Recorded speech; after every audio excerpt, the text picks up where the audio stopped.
Welcome to the Buddha Belly Life podcast. I'm joined today by Dr. Haroldo Magarinos, and he's a Chilean dentist and naturopathic doctor specializing in the oral gut axis and microbiome health. He's co-founder of DetoxU, where he develops science-based tools to detect toxins and reduce their impact through targeted detox strategies. Welcome, Dr. Haroldo. Thank you. Nice to be here. here. This podcast looks great. He's putting me to shame here for those of you who don't see the video with his setup.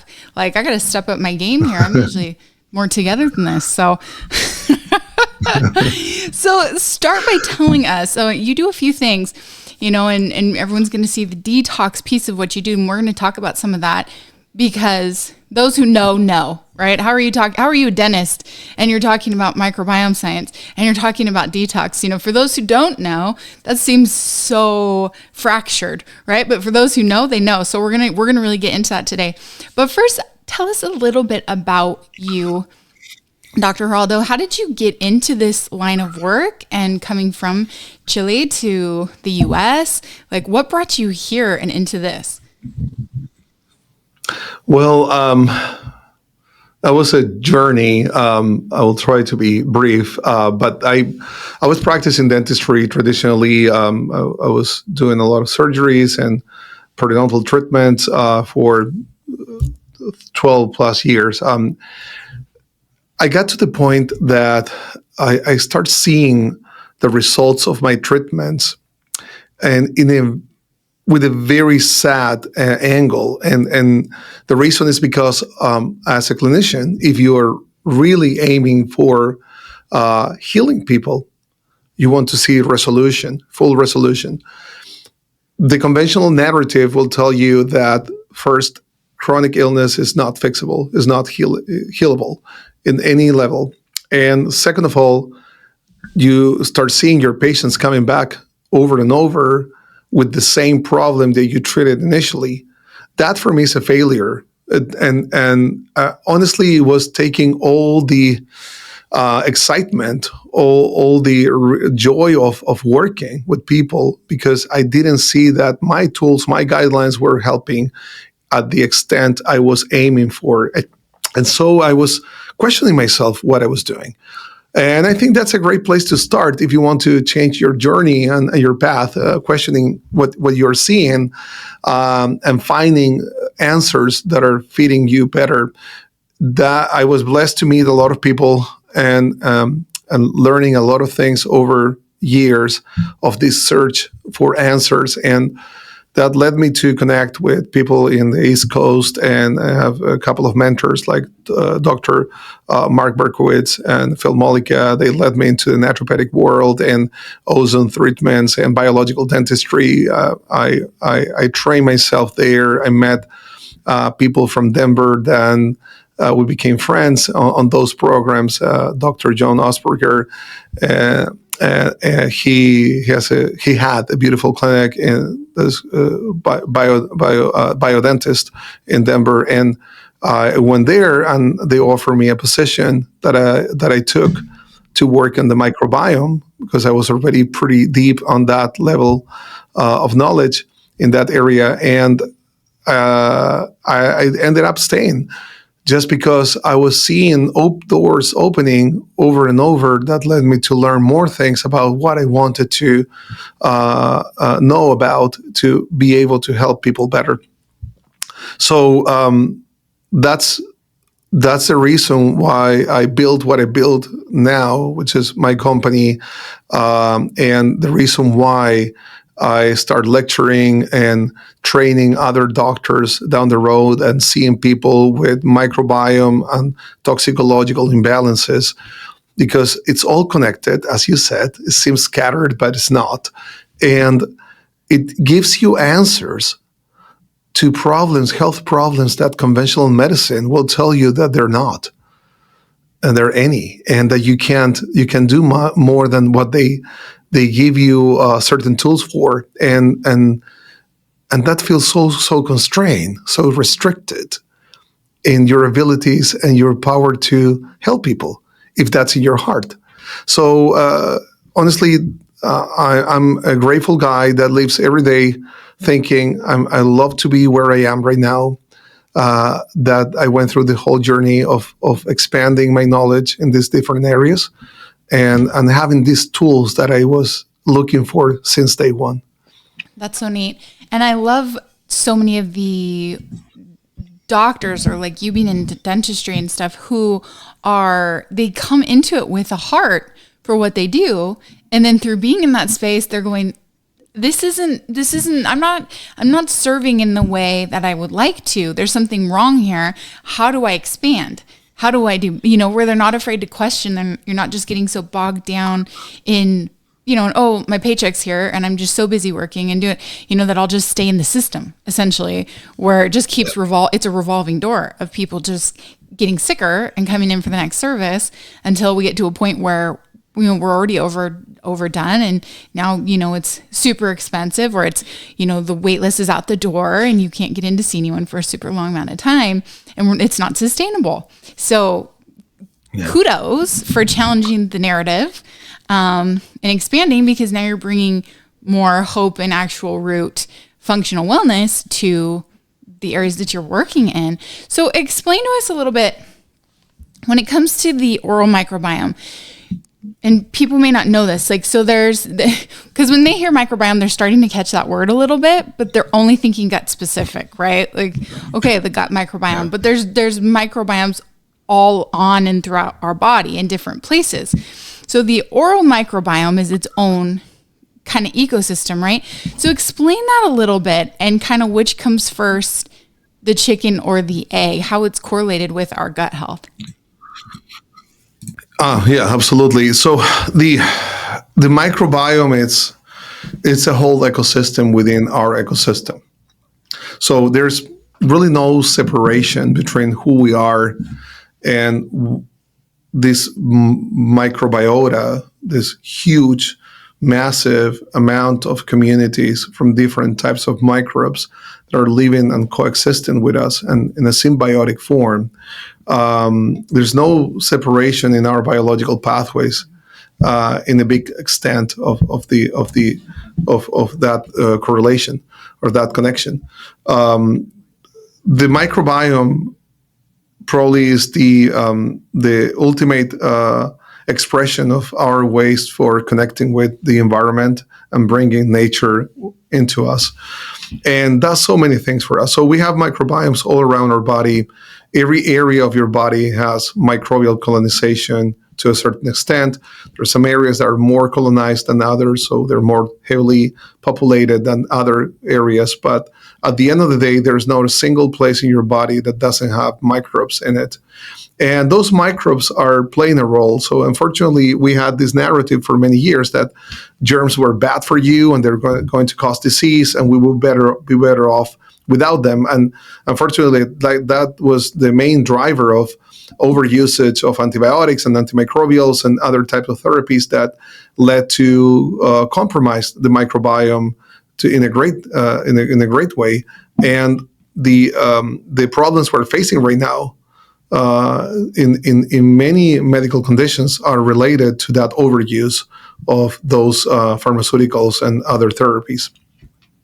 The microbiome plays a role in connecting information from the outside world to the inside of our bodies. So I always say that you have 5 senses and you can see, touch things and hear things, but that doesn't give you any information on a cellular level for the immune system to perform and understand what's going on out there. So the only way we can really know is by passing information to your immune cells with a mediator. And the mediator are this massive amount of microbes we have inside our body, in every place of our body. But they also do things based on what they eat with things we're feeding to them to produce metabolites and things that are needed for our own survival. We wouldn't be here without microbes. And so they produce short-chain fatty acids, and they produce neurotransmitters, and they keep things moving on many levels, including the endocrine system, as I mentioned before, the immune system, and our central nervous system relies dramatically in the balance and performance of those microbes. So they protect us. They create competition towards other microbes that they might try to get internally in our bodies or colonize certain areas of our bodies. Because they're there, they're creating a biological barrier, impeding those microbes to get in. So they're protecting us. So our best plan is, of course, taking care of them because they're taking care of us. And so now we're trying to embrace the microbiota concept. Microbiota are the actual microbes. Microbiome is the genes coming from those microbes. But I always interchange the term, so please forgive me about that. We are trying now to embrace this knowledge to reverse the path we had before in terms of killing things over and over.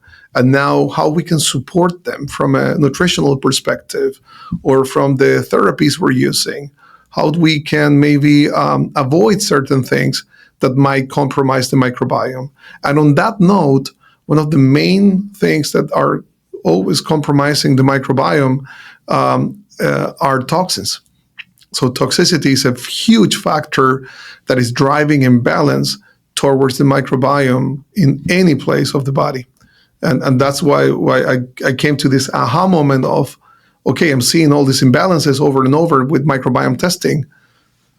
And I don't understand why these people who are taking care of everything in the way they should, they still not getting better. And then I start testing for toxins.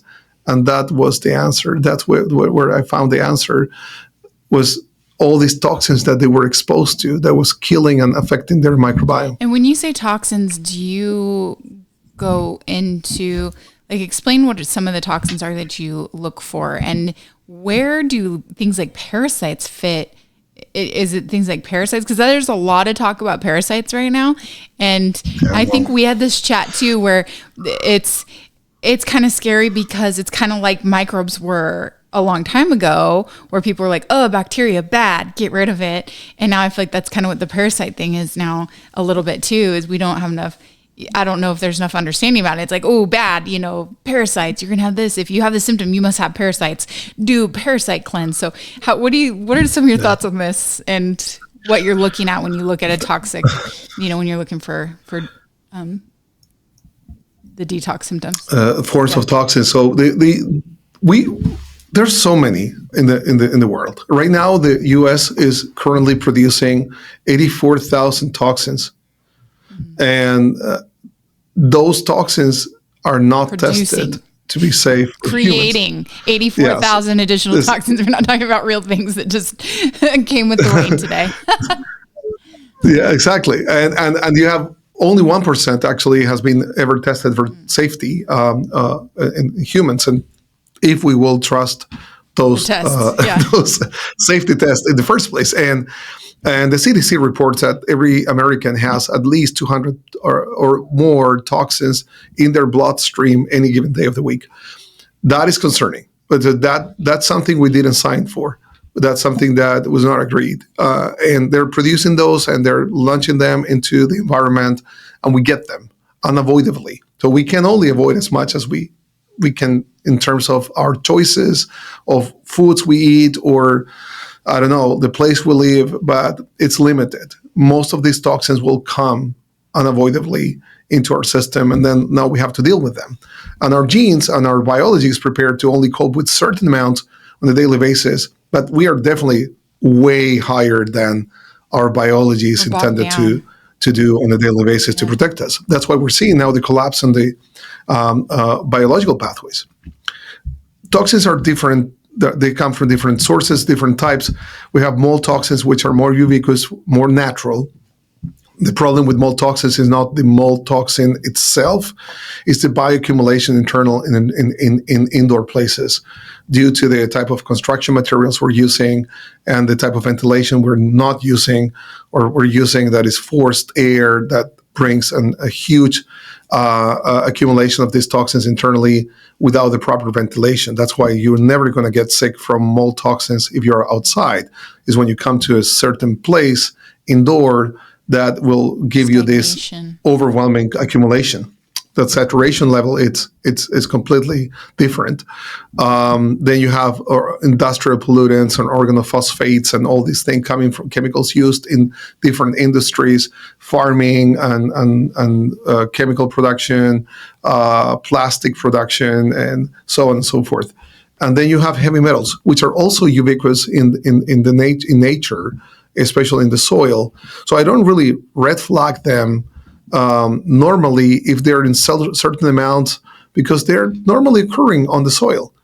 But the bioaccumulation, because we're using them also, or they're waste products from certain industries, and they're dumping those into streams and soil, etc., that's creating a huge accumulation on those terrains. And now they're grabbed and from the produce we eat, from the plants we eat, and now we're putting that in our table, in our mouth, and they're getting massive amounts in our bodies. And same with fish, for example, highly contaminated with mercury, methyl mercury, like, for example, tuna fish or swordfish. Those huge, big size fish are loaded with these heavy metals. And we see people also vaping on a daily basis. That gives you so much cadmium and other heavy metals. I think that, I don't know if I always say put the argument on the table, considering both are really bad. But I don't know if we replace like cigarettes with something better. Actually, it might be worse. I think we're in at least breaking even. Crystallizing people's lungs at a young age. Whereas you had people back in the day, that worked on the farm that were smokers until they died at 95. And not that we should be smoking, because you're not going to, especially now in day and age with what we've got in our environment, it ain't going to serve your health. But yeah, that basic tobacco versus what we've got now with vaping, I agree with that. That's terrible. So we have all these different types of pollutants, and they're all coming different ways and different forms. And again, some are natural, but they're more accumulated because of man-made things, or they're just completely artificial and intentionally added to the food chain or to your environment in one way or the other. And then, of course, comes the challenge. And the challenge in the terrain. And from your question about parasites, well, we all have parasites. Parasites are normal in anyone's microbiota. So it's not that we are parasite-free in a normal state. And so with fungi and other type of viruses and bacteria. Actually, the most abundant type of microbe in the entire world are viruses, and by far. And we have massive amounts of them. And we live with them normally. Nobody's falling apart because of this. There's a symbiotic relationship and a balance in those communities. But when there's a disruptive agent coming in and breaking that balance, then things can thrive and get overgrown and break that ecosystem. And that's what you will feel as a parasitic infection, for example, or a yeast overgrowth or something like that. It's just the opportunity created by the broken balance that was built by exposures or things that we're doing on a daily basis that are affecting that system from its core balance. And the parasites are not an exception. So probably all these rise on the parasitic concerns are just coming from an overwhelming amount of toxins probably we are getting on a daily basis, breaking the balance. And now we see the rise on all these other things. Also, of course, we have the technology for testing for all these things. But I don't think that that's the reason why we're more concerned right now. I think we're more concerned because we're getting affected more than ever with all these elements that are damaging to our biology and our microbiome now switching and adjusting to a different pattern to cope with the same challenges we are getting on a daily basis in our own biology. Okay.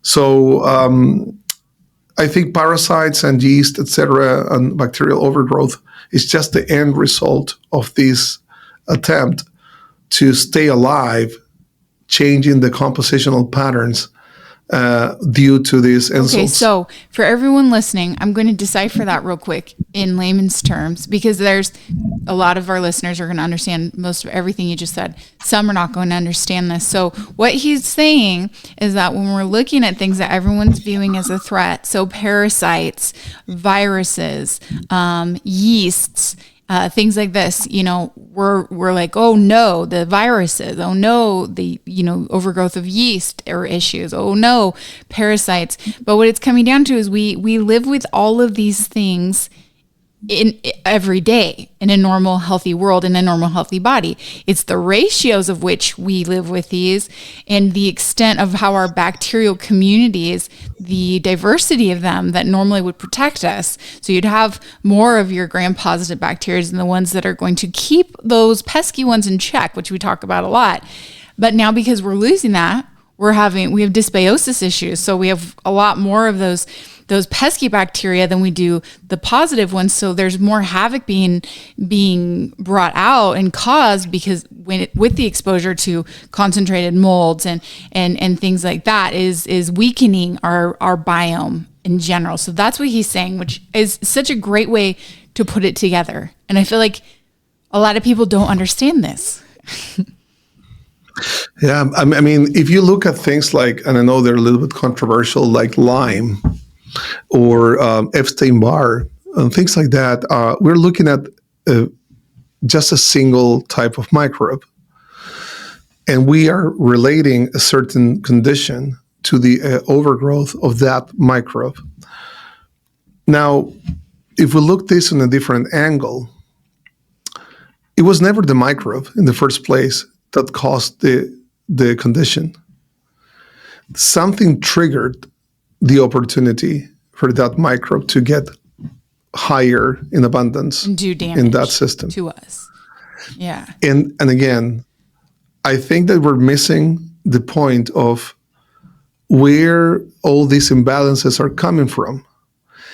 By default, the microbiome likes to stay in the most efficient, balanced place possible. By default, it will not switch or allow any overgrowth unless the conditions are met. That doesn't happen. It's not like any microbe will just come dominate in and will be like, hey, welcome to the party.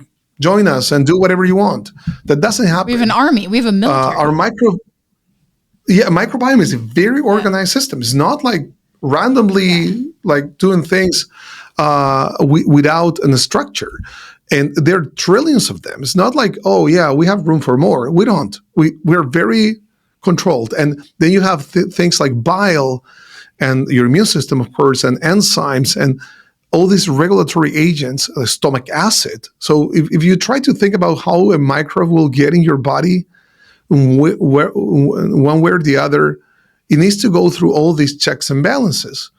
And with different pH, different acidity levels, and there are some of them very extreme, like the stomach acid will kill a lot of the things that are trying to get in. The bile is literally is a huge detergent dump into your duodenum that washes out so many things that are trying to stay there in larger amounts. So you have a lot of filtering systems. So for something to just go there, grow more than what it should, and all these competitive organisms all together fighting for their niche, that opportunity is very, very scarce. If you have that chance, if a microbe is able to withstand and take over and become larger, it's because you created a gap, an imbalance. Now, how you fix that issue? You kill the microbe? It's not going to work because it's going to come back because that opportunity is still there. The terrain imbalance is there. You need to fix the root cause. The root cause is the terrain, and the terrain is balanced by the environmental factors. And again, if you're overloaded with toxins or the person's eating processed foods on a daily basis, loaded with toxins and chemicals and nothing nutritious there, or someone is stressed to a higher level all the time, those things, and many more, of course, will have a negative impact on that terrain, and now opportunities arise for those microbes to colonize and become larger and create damage. And you will feel it as symptoms. And then they will diagnose you with EBV or Lyme or anything else.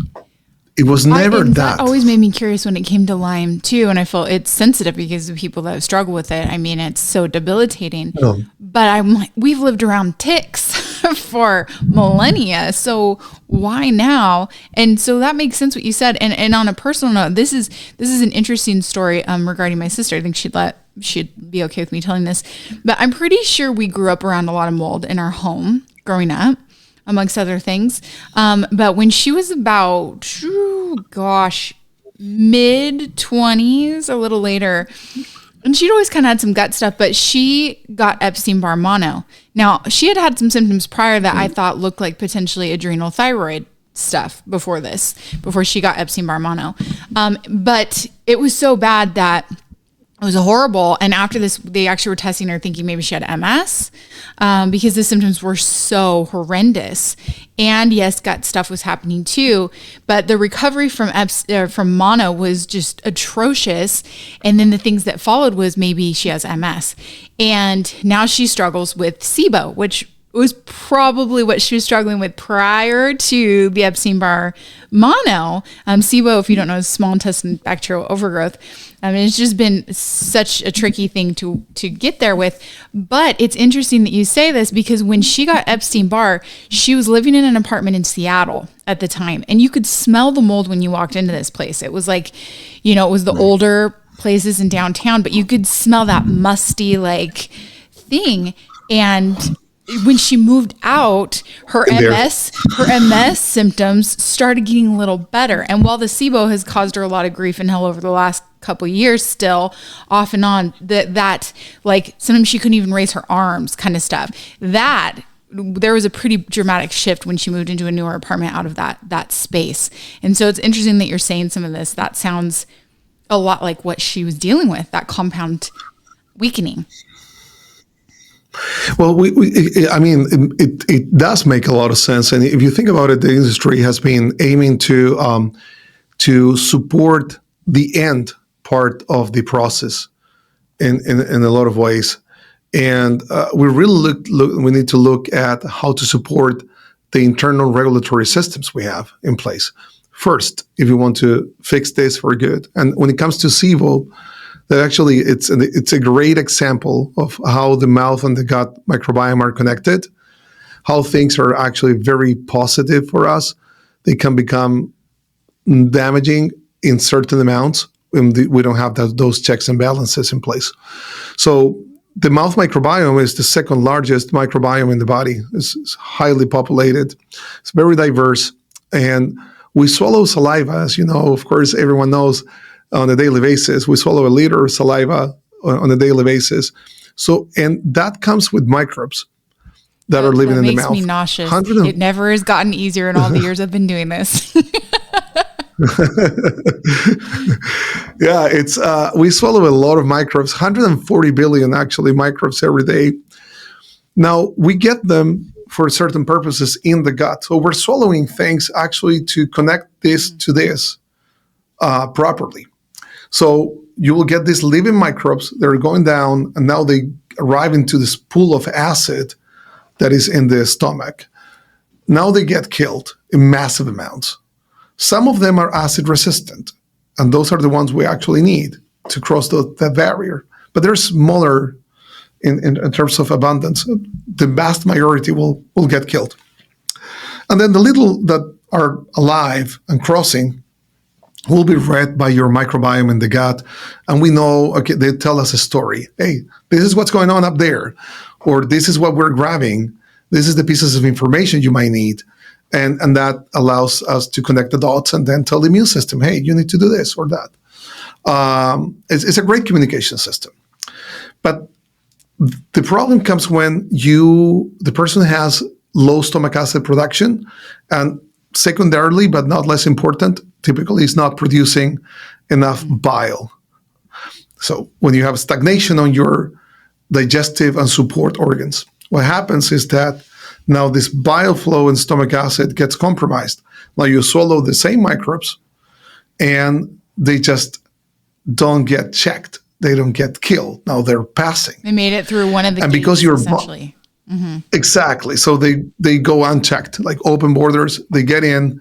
They arrive in the small intestine. The small intestine is supposed to have low level of colonization. For the people who like to know the details, you shouldn't go more than 10 elevated to the 5 CFUs per deciliter in terms of colonization. That's the density we're looking in terms of microbial growth. And the bile also is this balancing washing agent that comes in and takes out all this extra amount of microbes from the equation, and also limits the amount of food because it's grabbing the fats and the proteins now with the pancreas, and we're passing those foods from the intestines towards our body. So they only have a certain window for grabbing foods. That limits also the growth rate of those microbes, if everything works properly. But now, if you don't have enough bile production, you don't have enough stomach acid production, the pancreas is not properly stimulated, now you're getting higher levels of these microbes internally in your small bowel. They stay there. Nothing is washing them out properly. Now, also the foods are not properly digested, so they stay longer in that piece of the intestines. Now they're getting fed more, and now you have overgrowth. And when you have overgrowth, of course, you get all these symptoms based on the byproducts and metabolites that are produced by these microbes in massive amounts because they're more abundant than what they're supposed to be. And one of the things that are really good they're really good producing, it's hydrogen sulfide, because many of these microbes are coming from the mouth, where hydrogen sulfide is very needed. Also in the gut to a certain extent, but now you amplify the production because you get more microbes that are able to produce hydrogen sulfide than the standard. And that leads to bloating and constipation and inflammation. Same with methane. When people talk about methane-dominant SIBO, methane is a signaling gas. We need it. We need it for timing the peristaltic movements, the movements of the intestines. But if you have a deficient digestive tract, you're not producing enough of these fluids, now you need to time things differently. And now you produce more methane and send the signal to your dorsal vagal nucleus in the brain and telling the brain, hey, slow down things here because we can't get things done in a timely manner. We need more time for this. So they start producing these bacteria. Actually, they're regulating the methane production, and they start sending this methane to the brain, so they slow down motility. Of course, that serves also for their purposes of getting more food available. So we don't know really if there's good intentions or bad intentions there, but whatever it is, it's survival instincts. They're just timing things differently. And now that person will tell you, oh, I feel bloated after I eat. I get constipated all the time, and I get all these other food sensitivities and all these other symptoms, very uncomfortable, and it will be diagnosed with SIBO. But the treatment will be antimicrobials. And I think I made the point of the fact that SIBO was never initially a microbial issue, was a problem with the organs related to the control of the ecosystem. And now we change the situation and we allow this overgrowth to occur. Wow.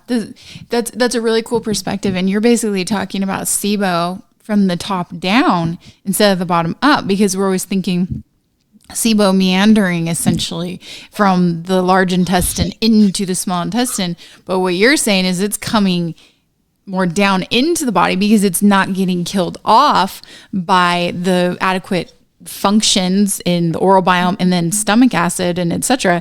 It's making its way through these. We're intaking it on the regular. It's making its way through these processes and then colonizing in the small intestine before it can move to the large intestine, and then even compounding that by leading things to reduced sending signals for reduced motility. So now it's slowing down even more. So now food is even slowing down, and it's feeding that bacteria slowly and causing, like what happens when rotten food, just sits there and makes more sugars and things, exactly. Right? Like beer, fermentation.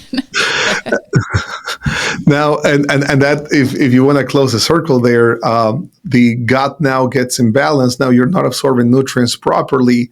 And the main feeding source for your oral microbiome, it's coming from the gut. And you reabsorb nutrients here and send them back to your salivary glands. And now you're not feeding properly your mouth microbiota. What's going to happen there? These guys are not going to be happy now. They're going to change. Again, trying to find food sources somewhere else. They change to more gram-negative anaerobic pattern, which is the typical pattern you will see in periodontal disease and tooth decay.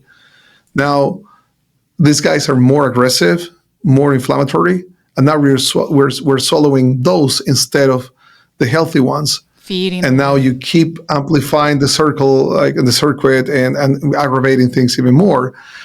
But the question is, why this person started with these imbalances on the functionality of their organs? What was the triggering the factor? Or the egg. And again, the chicken or the egg, which came first? Exactly, and the answer most of the times it's coming from toxicological exposure. Wow.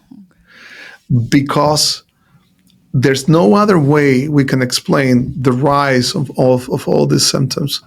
The only thing that has changed over the last century has been the increased production of toxins that we're releasing into the environment or putting in our foods or in other ways of delivery. That's the only thing has changed. Our genes are exactly the same. We don't change our genes in a few generations time frame. We need more time than that. Environmental change. So it has to be environmental. Food, yes, it became damaged. But what is the damaging factor for foods right now? Toxins. Pesticides. And chemical processes. Pesticides, etc. The construction materials change it from very natural ones to more synthetic insulating systems. You have more bioaccumulation.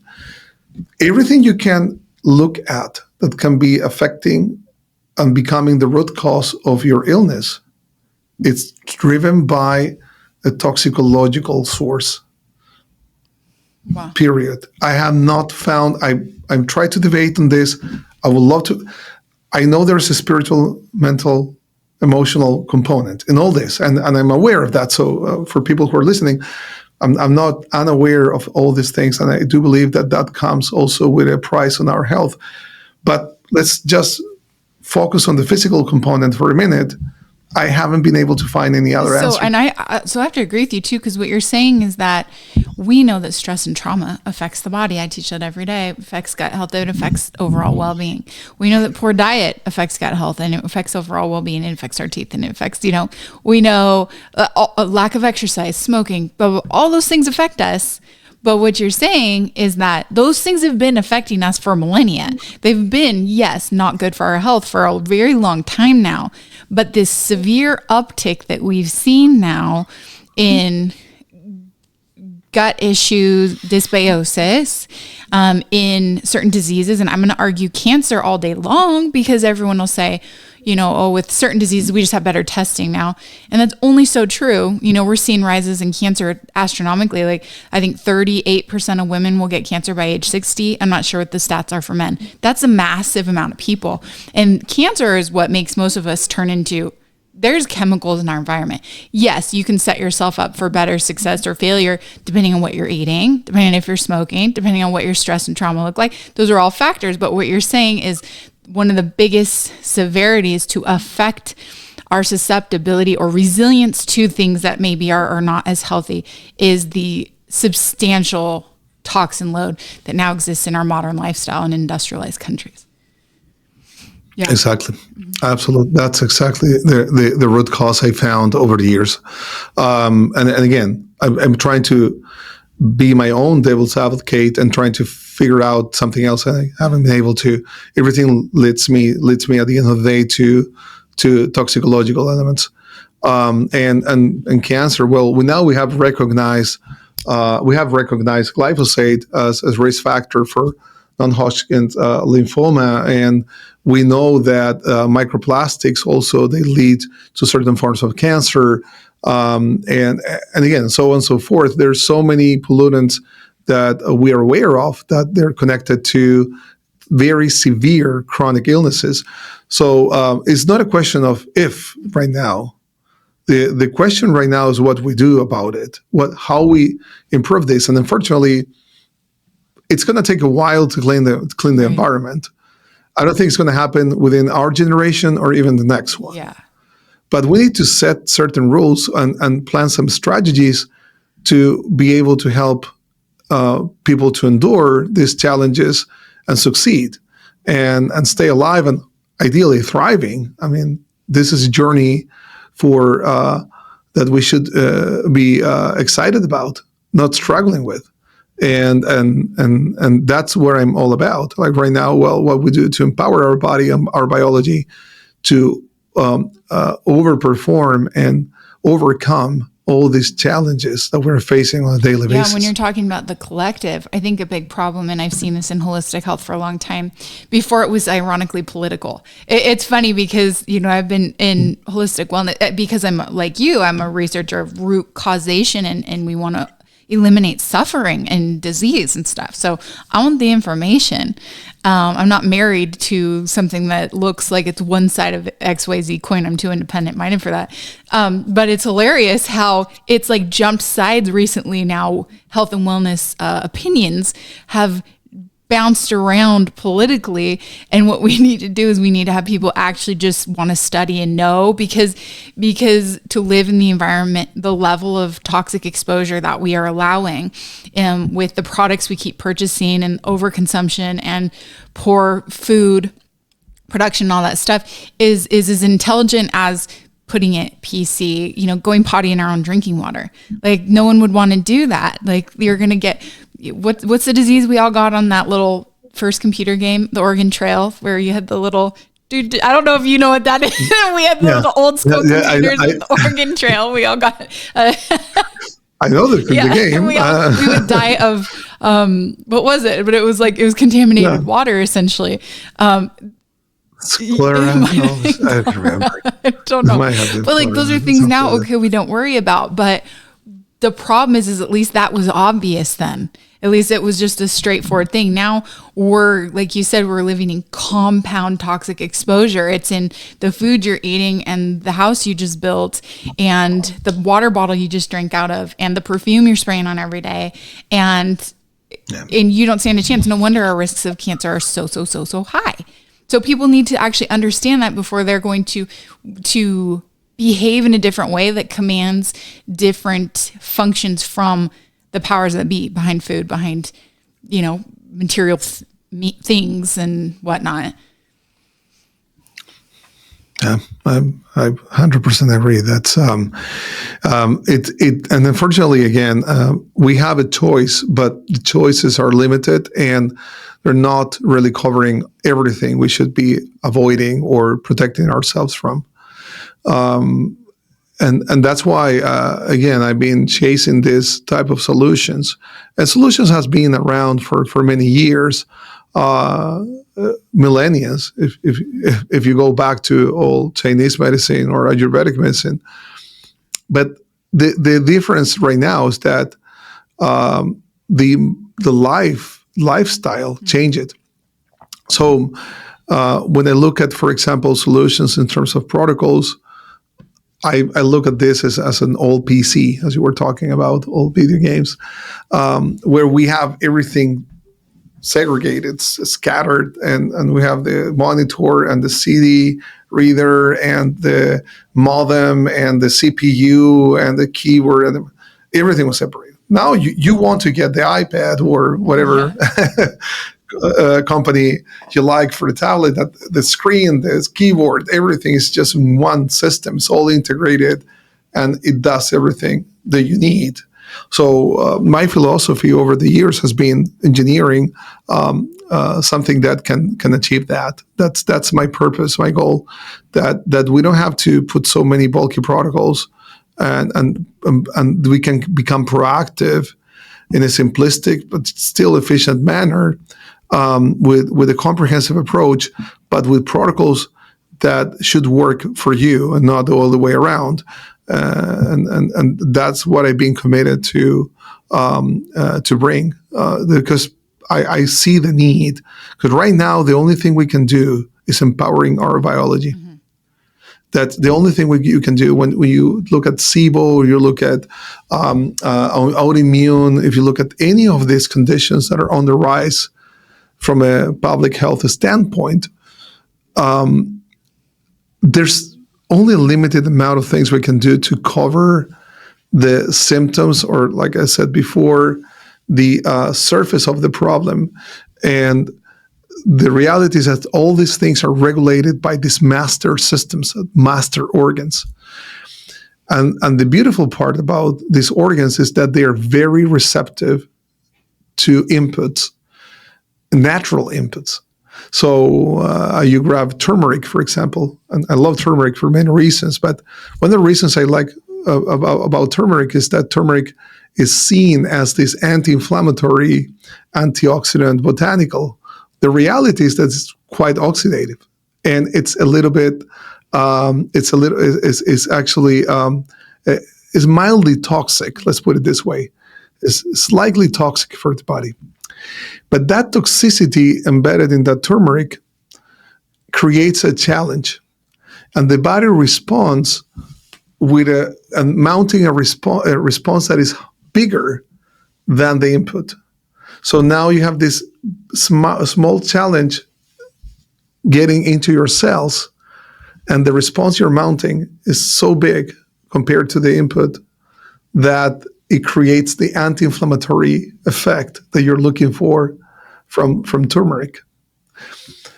In the same sense, everything that you adjust with botanicals with the right potency can create a certain input in your cells.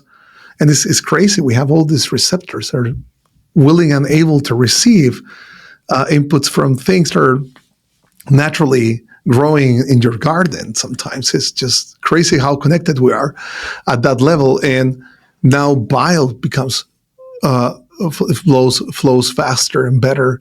Now the antioxidant production within your cells becomes better, and you activate things like NRF2, etc. You stimulate your pancreas and your gallbladder. You have herbs that will stimulate the stomach acid production, giving you prokinetic activity. All these things are coming from nature, and we can use them for that purpose.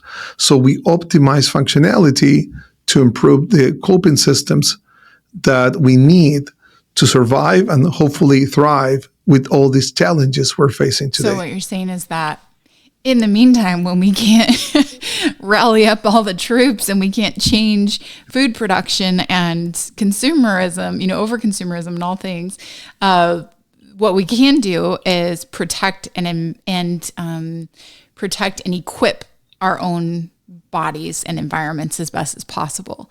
So that's being mindful of toxin exposure and pharmaceuticals and antibiotics and things that are going to degrade what we're already working with. And then you're saying empower and support the systems that we need to fight a bigger fight now than we had a few decades ago, right? Optimizing nature with nature. Right. That's what I believe in.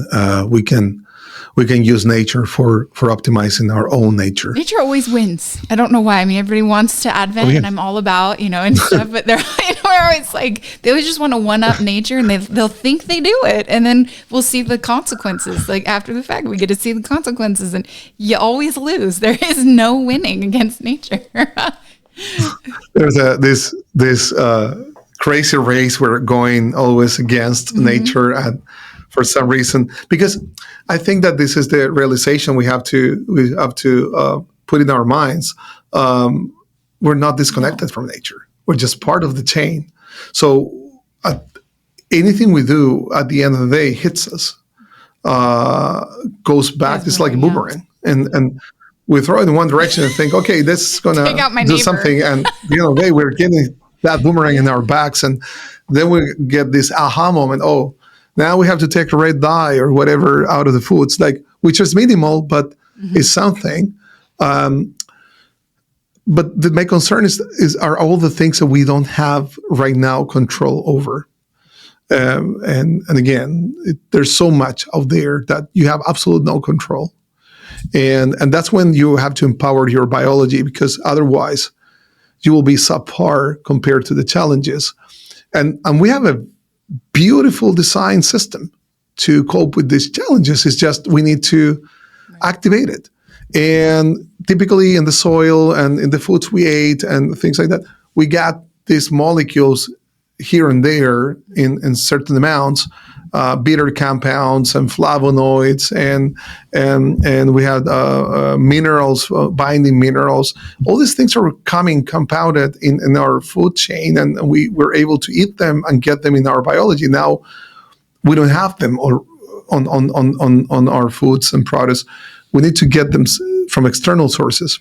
So that's where supplements come into place to support this process. And as long as we use the right ones with the right potency and for the right amount of time, we will be able to mimic what we were getting 100 years ago with just our foods. And we will be able to activate the systems to become optimal in their performance. So we're coping better with the challenges to a certain extent. At least we're going to be doing our very best. Our best that we can do. Hopefully it will be enough, but our genes are not going to change on a couple of generations down the road. And actually, as sad as it is, what we learned actually pretty recently is that if there's some genes that are passed transgenerationally, are the genes that are activated through toxicological exposures. So all these methylation genes, sulfation genes right now that we're seeing affected and deficient in some people are probably coming from their mothers and their grandmothers, that they got affected by a certain type of exposure and they activated or switched some genetics there, and now they're passed. Which is what to the new generation. Epigenetics. Our ability to switch so on or off the genes. Yes. Now, beautiful part about this is going back to the microbiome. The microbiome is quite resilient and can do genetic changes transversely within the same generation. But because they live with us, they can actually grab the information, make the necessary changes, and adjust their biology for our needs. So when you support your microbiome, you have a balanced microbiome, that's your best ally to help coping with this type of challenges. When you have an imbalanced microbiome, a poorly fed microbiome, by the way, 70% of your microbiome needs carbs, nothing else. You can't feed them with proteins or fats. So I'm always debating about this and sharing this because I understand carnivores and ketogenic diets, they do work for a certain amount of time, but you're neglecting the feeding process for 70% of your population of your microbes. You will starve them to death, and then your immune system is going to suffer. That's going to happen. Not maybe in 6 months, maybe not even a year, but down the road, we see that. And so that's not a good plan for long term. You can do it for 3 months, 6 months. Oh, I always tell people, I say if you're going to do macros, also do micros. You have to balance both, because if you don't get the micronutrients and diversified fibers, then sure, you might get the abs for a hot minute, but you might also get Crohn's disease and, an increased risk of cancer and Alzheimer's and all these other things that we don't want. You're not going to care about your abs if this is what you're dealing with. So you have to feed your those microbes in your tummy. You got to feed them something. So, and protein's huge, right? And especially for us women. Like for me, I got to get a sufficient amount of protein for my thyroid and that kind of stuff. So my thing is always protein and fiber. Like I really try to measure both of those, not just one, because of all of that. Same thing. And it's challenging. It is hard. You think, and it's one of the biggest faux pas, I think, with my really healthy communities, especially my, athletic ones and everything, because they get into macros and they can think that they're doing it just so healthy. Their diet's so strict and healthy. They don't realize they're starving their gut bacteria, and they don't get that part. Yeah. So you're just so right on that. And they're affecting their whole feedback system internally. The microbes are sending signals all over the place. And again, if you feed them properly and you take care of them, they'll take care of you. You will take care of you and the toxins you're getting in. I've seen we have clear understanding of both paths, and we know how things look like if you have an imbalanced microbiome, how we can activate or reactivate toxins even more and make them even more damaging and store them in the body for longer. But if you have a benign, healthy microbiome, you can actually take care of those toxins better and faster. So it is really a good idea to support your microbiome in the best way possible. I work with different companies that are really good in giving support for the microbiome balance, especially one that I love and endorse.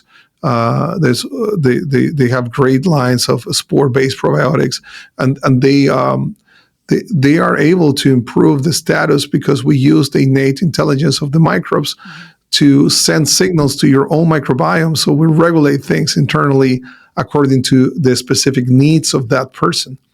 And that is really a big expression of personalized medicine that we're all about, that like helping people with their unique needs in their unique ways for improving things from the root cause. The good thing is about the fact about detoxification is that we all have common pathways. So we know that if we optimize those pathways, we'll get things done in a very general form. So that's the beauty of the botanicals that are used by the body on demand as needed in the way they're intended. When you use other systems and you try to extract certain molecules or amplify potency, you're really bypassing those regulatory elements that are defined by the body's needs. You just push something like forcefully into a cell or into a system. It might work. It's a means to an end. It's not sustainable. It might have some benefits in certain conditions, but the best way for me is using the botanicals as they are, so we can support the needs of the body in a broad spectrum way. But every single person will grab the phytochemicals and the molecules that are needed from each botanical, and as needed in the amounts that are needed. So we create that personalized approach using general botanicals. That's what I was going to ask you. And by the way, the probiotics he was discussing, all of our coaches access those. So I also support spore-based. But so when someone's working with you, like with the DetoxU, can you give me an idea of what your process is with them? Like what are they looking at now to support this detox function in the body without being this, because there's so many detoxes out there, right? There's detoxes and I think people, they think a detox is something you take and it flushes something out of your body. And what you're talking about is, no, we're going to set up your body. We're going to optimize your body's functions to get it to a state where it is protecting you from toxins and repairing damage you currently have. Correct? Exactly. Yeah. So DetoxU, it's a company that was built with that in mind. We learned about the challenge. Now we want to bring solutions. And solutions, we have some solutions out there in the market. We just wanted to optimize and modernize the solutions and also make them more comprehensive without the hassle of taking 20 million pills every day. That was one of the best, the most important approaches we wanted to achieve. Simplicity without losing efficiency. So We have two things in our hands. One is a product line, and the other one, it's a lab. We own a lab here in San Diego, and hopefully sometime next year, I think first semester next year, we will come out with a toxicological panel that will give information to everyone about what they're getting exposed to, how many things are coming in and out, and where the toxicological burden it's getting affected the most, so they can become more proactive in many ways, avoidance and also taking care of the support of the organs related to the detoxification pathways.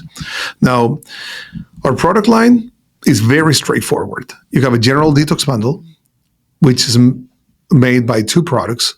One's called Remover, and the other one's called Binder. Now, the Remover, it's our signature product. The Remover has everything that's needed to take care of phase 1, phase 2, and phase 3 of the detoxification phases within our pathways.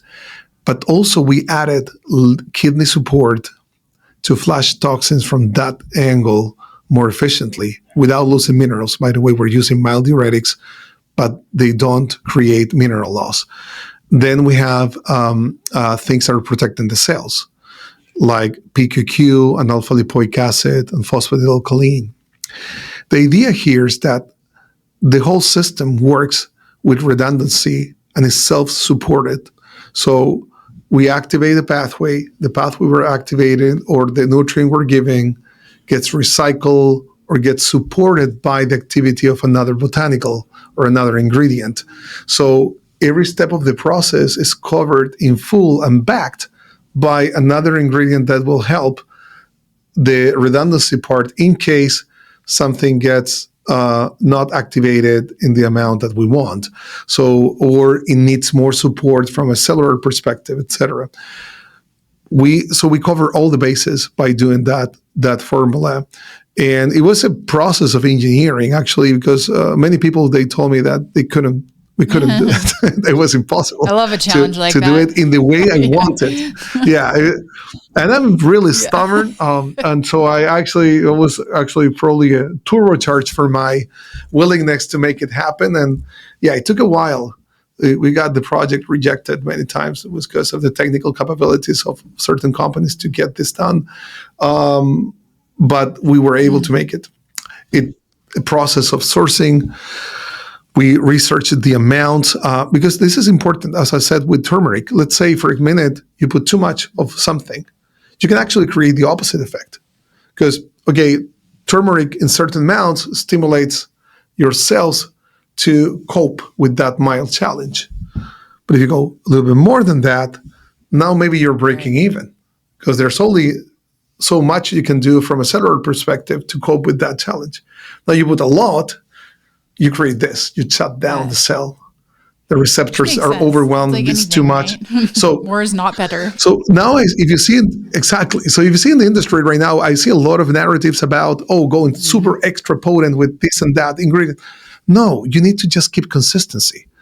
You have to optimize performance, providing the right amount for creating the right input that is sustainable over time.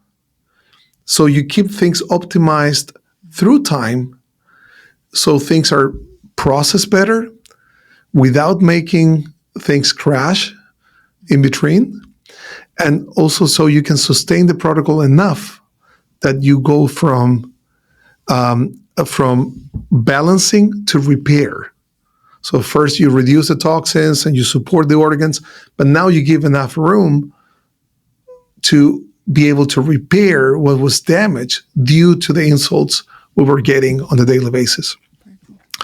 So again, Remover, if you see the formula, you have dandelion and milk thistle and dim and gentian and quercetin phytosome and you have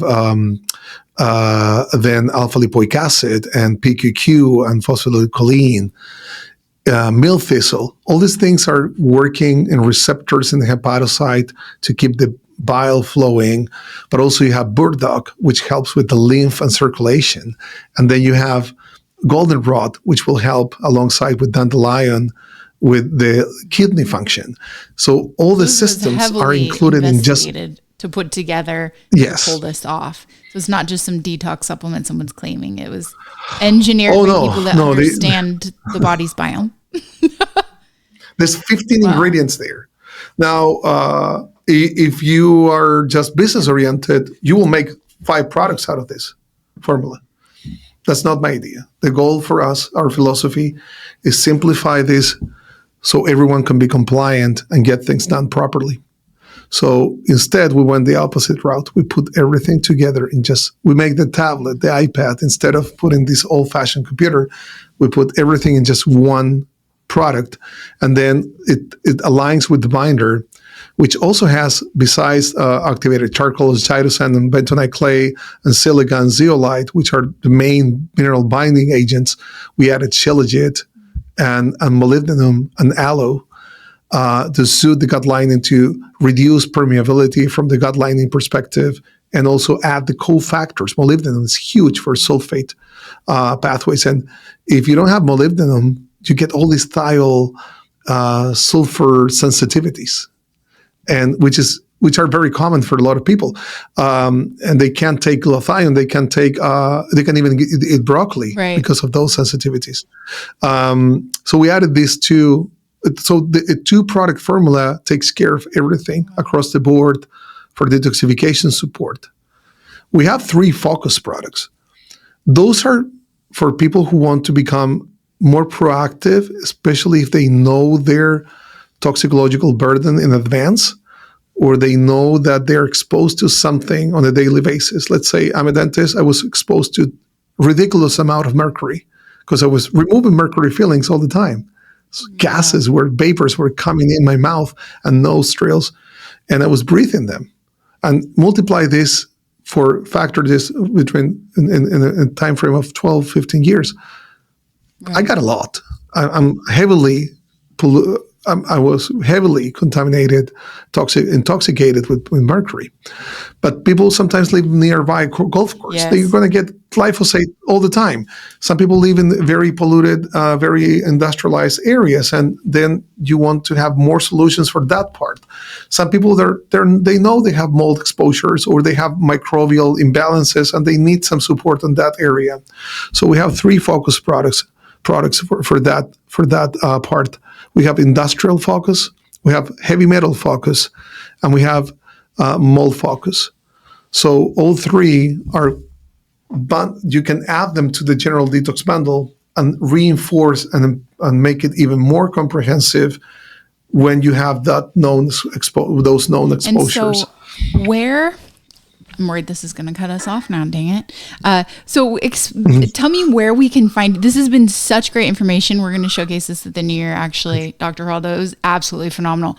Where can everybody find this that is not like your typical detox supplements? Where can they find you and know what's right for them?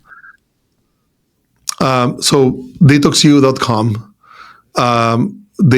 People reach out to me sometimes over if you are a practitioner or someone that needs to know more about this, you can always reach out to our email. And some people think, okay, there's going to be a external person that's going to check those emails. No, we have a team, but a lot of things come directly to me. And so I'm overseeing a lot of these questions, especially the clinical ones. And in many cases, I will schedule a meeting with the provider if they want to know more and learn more about how to use the product. So what possibly can be improving what they're doing already. So I'm trying to stay connected with people as much as I can within my bandwidth, because if I see someone that gets passionate about this, I want to empower them as much as I can. So though they follow this path and they embrace what I embraced, and that helped me so much to help other people's health journeys. So yes, there's many ways that you can connect with me. My Instagram account is Dr. Haroldo, my first name, So that's where you can find me. And again, on the website, you have a lot of information, and we'll be bringing more information over That's time. Amazing. And I will put all this in the show notes too, so everyone can find it. So thank you, Dr. Haraldo. This is awesome. I can't wait to share this information. This is going to be the perfect New Year episode and everything everyone needs that they don't know after Christmas. So thank you for doing what you do and for being on the show. My pleasure. Thank you so much for inviting me.